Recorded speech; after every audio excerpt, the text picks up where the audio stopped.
I ever tell you about the time I bought a safe like 10 fucking years ago?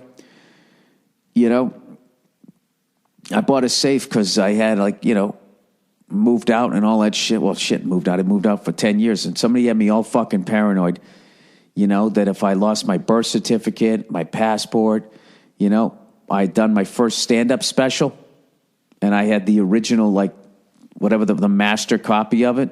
And basically, if that thing was gone, I was afraid I was fucked. So I get this. I just got this little fucking, it wasn't even that bad. The fucking safe was like the size of like a kitchen fridge.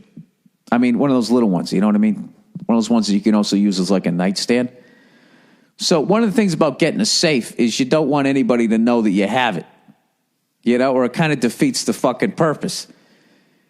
So these assholes come to fucking deliver the safe, and I'm living on a second floor walk up. This is when I'm in New York City, right? I live in a second floor walk up, which is great.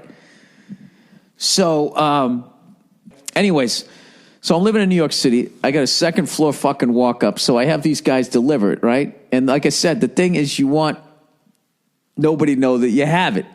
Not only do you want to have a fucking safe, but you don't want anybody to know that you have it. Because immediately you get a safe, people think you have bars of gold worth $500,000 a whack in there. Where they're just going to fucking bust into your apartment and find a fucking, my birth certificate and a fucking, the master to my first stand-up special. So the dude shows up. Now, the thing about a fucking safe is not only, there's two things about a safe. One, you don't want someone to be able to crack the safe, pick the lock or whatever and get in there.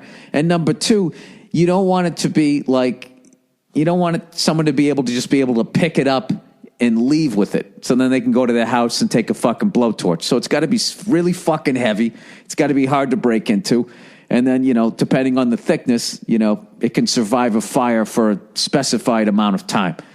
So I get this basic fucking safe. I don't know, weighed a couple 100 pounds. I don't know what it weighed. And this fucking guy shows up with this. I'd never seen this thing before. It was an electronic two-wheeler. Okay, and I lived in this old building, 2-floor walk up. He shows up like Saturday morning. Everybody's asleep. And every step, he'd press a button, and it would lift the safe up. And then and then the wheels would go up to the next thing. And it was the loudest fucking noise ever. Every step would go like,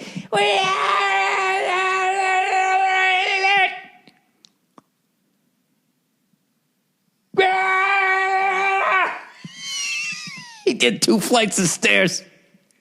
And everybody's opening their apartments, looking out, seeing a safe, and then looking at me and seeing me standing there with my fucking door open like, nothing to see here, everybody.